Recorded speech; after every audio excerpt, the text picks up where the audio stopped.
The deist God is a physicist to end all physics, the alpha and omega of mathematicians, the apotheosis of designers, a hyper-engineer who set up the laws and constants of the universe, fine-tuned them with exquisite precision and foreknowledge, detonated what we would now call the hot Big Bang, retired, and was never heard from again.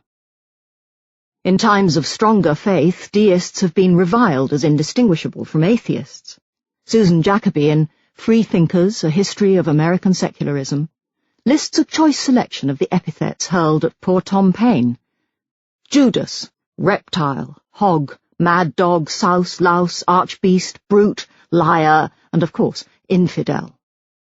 Paine died in penury, abandoned, with the honourable exception of Jefferson, by political former friends embarrassed by his anti-Christian views.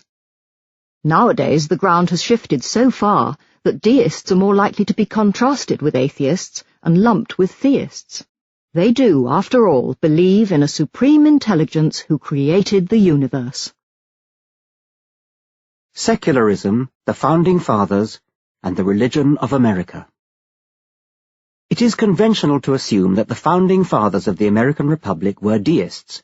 No doubt many of them were, although it has been argued that the greatest of them might have been atheists. Certainly their writings on religion in their own time leave me in no doubt that most of them would have been atheists in ours. But whatever their individual religious views in their own time, the one thing they collectively were is secularists, and this is the topic to which I turn in this section, beginning with a perhaps surprising quotation from Senator Barry Goldwater in 1981, clearly showing how staunchly that presidential candidate and hero of American conservatism upheld the secular tradition of the Republic's foundation. There is no position on which people are so immovable as their religious beliefs. There is no more powerful ally one can claim in a debate than Jesus Christ or God or Allah, or whatever one calls this supreme being. But like any powerful weapon, the use of God's name on one's behalf should be used sparingly. The religious factions that are growing throughout our land are not using their religious clout with wisdom. They are trying to force government leaders into following their position 100%. If you disagree with these religious groups on a particular moral issue, they complain, they threaten you with a loss of money or votes or both. I'm frankly sick and tired of the political preachers across this country telling me as a citizen that if I want to be a moral person, I must believe in A, B, C, and D. Just who do they think they are? And from where do they presume to claim the right to dictate their moral beliefs to me? And I am even more angry as a legislator who must endure the threats of every religious group who thinks it has some God-granted right to control my vote on every roll call in the Senate. I am warning them today. I will fight them every step of the way if they try to dictate their moral convictions to all Americans in the name of conservatism. The religious views of the Founding Fathers are of great interest to propagandists of today's American right, anxious to push their version of history. Contrary to their view, the fact that the United States was not founded as a Christian nation was early stated in the terms of a treaty with Tripoli, drafted in 1796 under George Washington and signed by John Adams in 1797. As the government of the United States of America is not in any sense founded on the Christian religion, as it has in itself no character of enmity against the laws, religion, or tranquility of Mussulmen, and as the said states never have entered into any war or act of hostility against any Mahometan nation, it is declared by the parties that no pretext arising from religious opinions shall ever produce an interruption of the harmony existing between the two countries.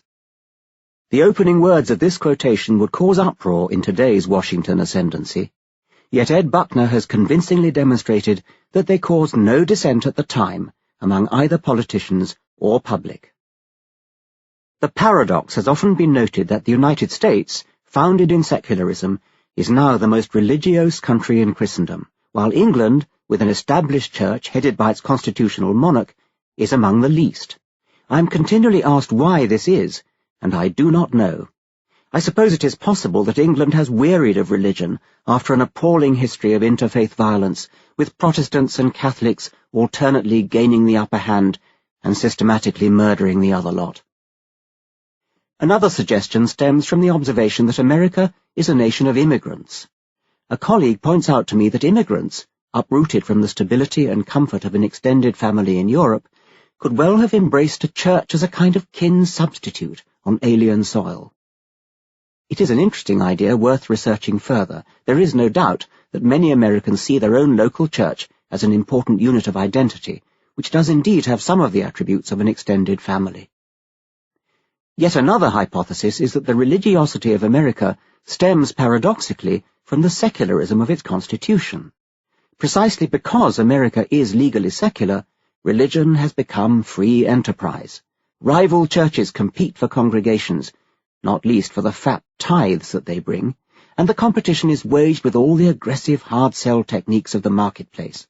What works for soapflakes works for God, and the result is something approaching religious mania among today's less educated classes.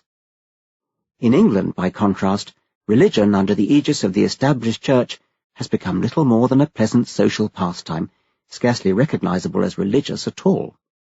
This English tradition is nicely expressed by Giles Fraser, an Anglican vicar who doubles as a philosophy tutor at Oxford, writing in The Guardian. Fraser's article is subtitled, "The Establishment of the Church of England took God out of religion, but there are risks in a more vigorous approach to faith." There was a time when the country vicar was a staple of the English dramatis personae. This tea-drinking, gentle eccentric, with his polished shoes and kindly manners, represented a type of religion that didn't make non-religious people uncomfortable. He wouldn't break into an existential sweat or press you against a wall to ask if you were saved, still less launch crusades from the pulpit or plant roadside bombs in the name of some higher power. Shades of Betchman's Our Padre, quoted at the beginning of Chapter 1. Fraser goes on to say that the nice country vicar, in effect, inoculated vast swathes of the English against Christianity.